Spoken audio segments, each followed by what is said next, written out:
I will say I have a little bit of enmity for the Eagles right now because y'all stole my CJ from the Saints. I mean, I'm a who dat guy, and wow, fifth rounder and a conditional sixth or something like that. Is that what it was? For my money, one of the top 5 slot corners in the league. Wow, what a great addition to the secondary at a great time for it. And I mean, I presume y'all probably will. I mean, I say y'all. I presume the Eagles will probably pay him. I mean, I don't know why they wouldn't. He's maybe a little bit of a spacey guy sometimes, and a little.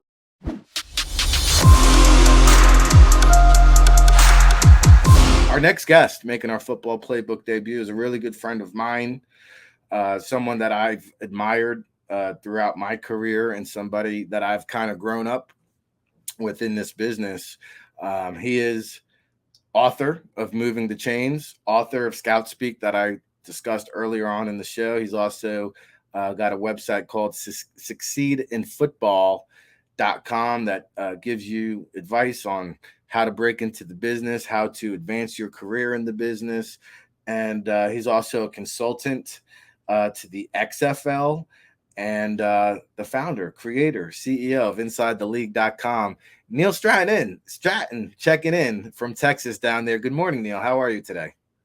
Impressive new digs, Rick. I got to tell you, man. I don't know. You're not slumming anymore. I mean, you're slumming because you have me on. But I mean, as far as the place where you're coming from, we've upgraded, Neil. Yeah, we got the Ocean Casino Resorts. When you come here to Jersey, we're going to take you down to the gallery for the Eagles pre and post game. We got a heavy Philadelphia contingent here and a big listening audience from the Philadelphia fan base. By the way, have you been to the city of brotherly love? Never have had. Yes, I have actually. The police may still be looking for me. It was after I was there for an Army-Navy game, and we had some late night hijinks that we probably shouldn't have been involved in my days as a midshipman. In fact, I probably need to get off the air here. I'm afraid that you'll be knocking on my door soon. But no, very briefly, but it's always been fun. I will say I have a little bit of enmity for the Eagles right now because y'all stole my CJ from the Saints. I mean, I'm a who dat guy, and wow, fifth rounder and a conditional sixth or something like that. Is that what it was? For my money, one of the top 5 slot corners in the league. Wow, what a great addition to the secondary at a great time for it. And I mean, I presume y'all probably will. I mean, I say y'all. I presume the Eagles will probably pay him. I mean, I don't know why they wouldn't. He's maybe a little bit of a spacey guy sometimes and a little bit hard to handle, but what a player. Yeah, and Marcus May got into trouble just right after that. Absolutely, so. The day after, I think. Yeah, we went from a very heavy, lots of depth secondary to, wow, we got questions on depth in our secondary, like almost overnight. So, and that was May's second strike. I mean, come on. So, yeah, I don't want to turn this into a Saint broadcast, but wow, that was. Well, no, I want to ask you, though, about CD Juice, because Chauncey Gardner-Johnson, I heard that there was a blow-up with the front office, that he just kind of exploded on management, and they said, you know what, man, see you later. I didn't get that. I mean, I think it's logical to draw that conclusion, though, because, I mean, he went from a hold-in early in camp to, okay, now he's not holding in. He's actually gonna practice and do all those kind of things, and then nothing, and then, bam, traded. So, I mean, that seems like something where they're like, what can we get for this guy as quickly as possible? So that would send a little credence to it. I haven't heard that myself through sources, but very possible. Yeah, Howie Roseman's been bargain shopping during the offseason here, leading up to the season. We have football, thank God, tonight. Before we get into moving and shaking on InsideTheLeague.com, I opened up with the passing of Kevin McCabe. Our good friend Craig T. Smith says, hey, hits close to home. Did he pass away from leukemia, Neil? Was that the situation? I know that even as early as this spring, they were looking for someone that could kind of come in and lighten his load. So this wasn't completely surprising. I don't know how long he's been battling leukemia. I didn't have the privilege of getting to know him or even being introduced to him. But, wow. I'll talk about this in the blog later today, but I had not one but 2 scouts who said that he was their best friend. I mean, I don't know if anyone will claim he is as their best friend. I had 2 guys, and I spoke in the space of 24 hours who told me that. So a tremendous person as well as a tremendous scout. I mean, 20 years on the West Coast beat covering players. Think about the stories he could tell. Think about all the players that he got to see up close and kind of identify. You don't see that kind of longevity in one area anymore when it comes to scouting. And so real loss for the community and certainly for his family, obviously. And we'll be memorializing him a little bit in the blog later today. Oh, that's fantastic. And you've done a great job memorializing our good friend Danton Bartow, who was a regular on my old show, The State of Football. Used to come on and chop it up and break it down, and one of the best people in the business.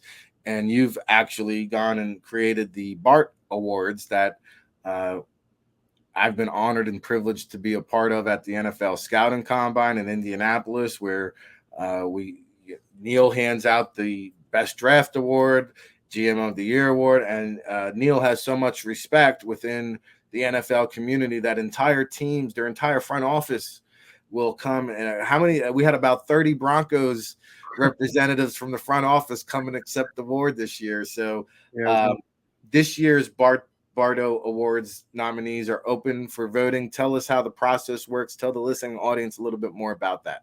Well, that's going to start, I think, on October 6th. We'll send out the ballots to active NFL scouts who've been in the business for at least 5 of the last 6 years. I mean, there is some volatility in the industry. I think this year we're going to break it up a little bit. Last year we got some complaints I'm getting ahead of myself. 10 scouts from each of the conferences get voted as Bart List winners. Last year we handed out plaques to all the winners at our annual combine at the our annual seminar at the combine. Rick, you have dutifully filmed and recorded and uploaded those presentations and made them look way better than they probably should look. And they're on our YouTube page if anyone would like to check those out. But yes, we do. We're trying to make kind of the Oscars for the football scouting community, and it's open to everyone who's in Indianapolis. At any rate, we will have our voting and our elections. That'll start in October.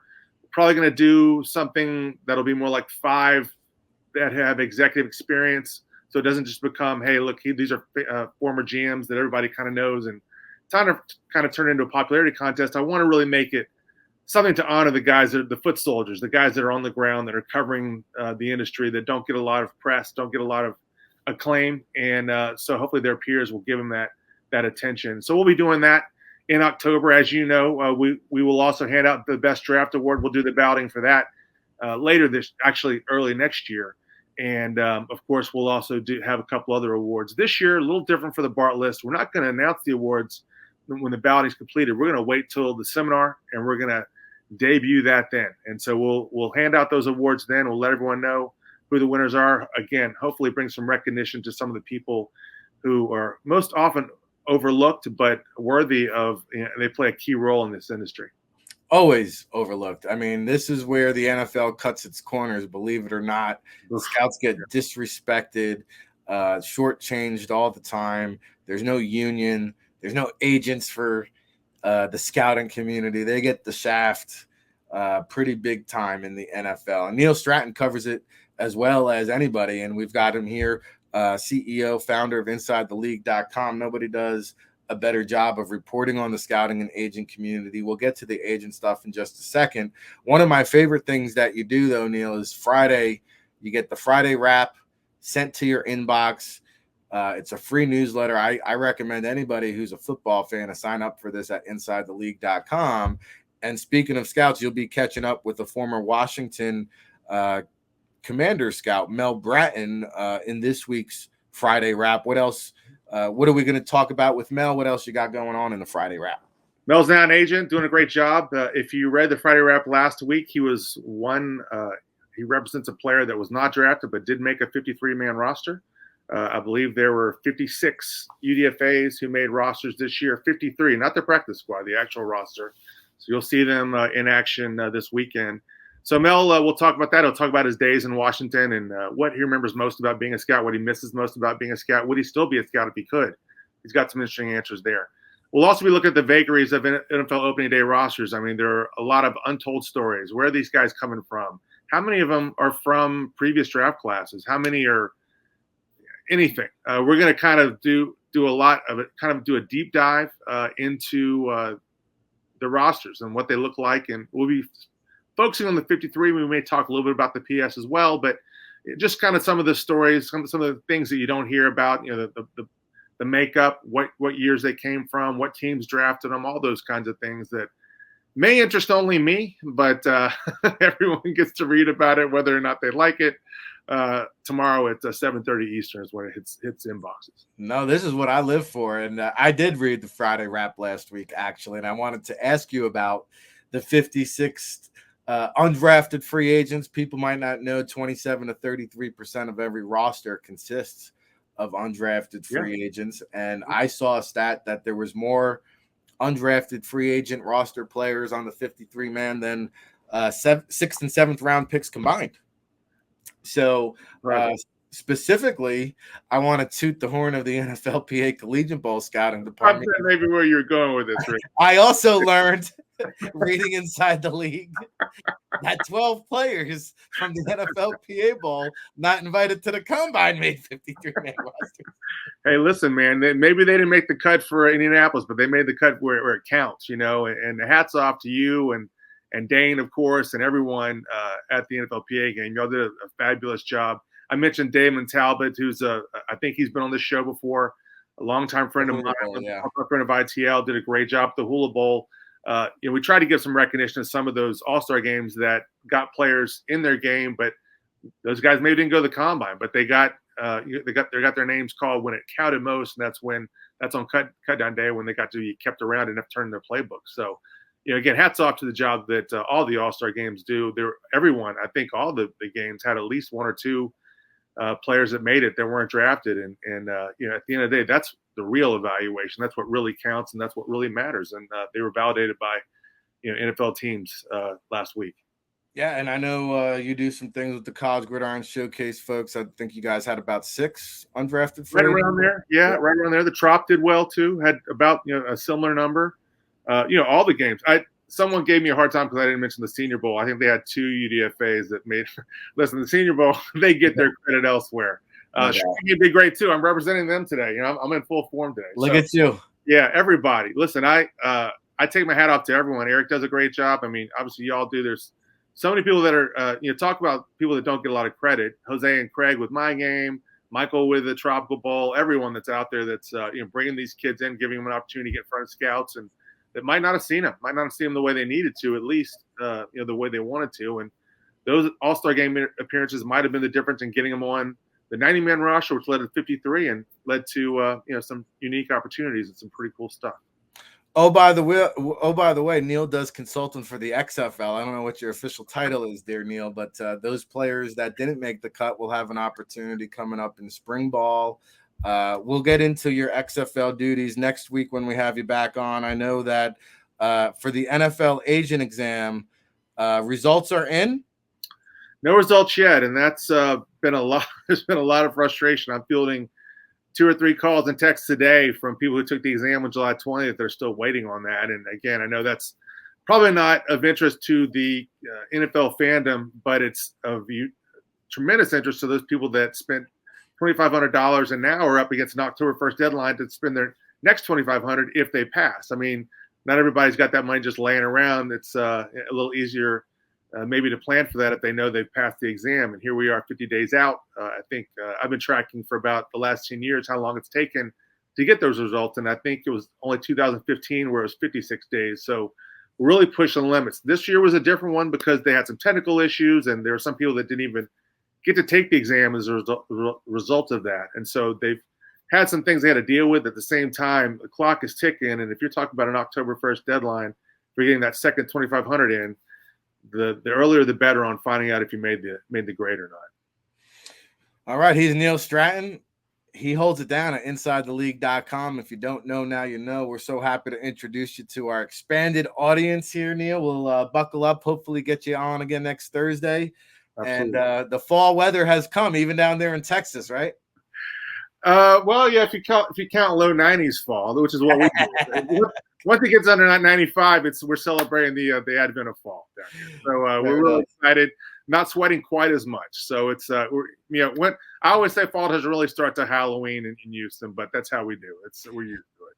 Well, by the way, before we let you go, Dane Vandernat's going to be coming up next. We had to flip it and reverse it, put him on later on the show. He's in the virtual green room and backstage. He said 14 undrafted free agents from the NFLPA ball.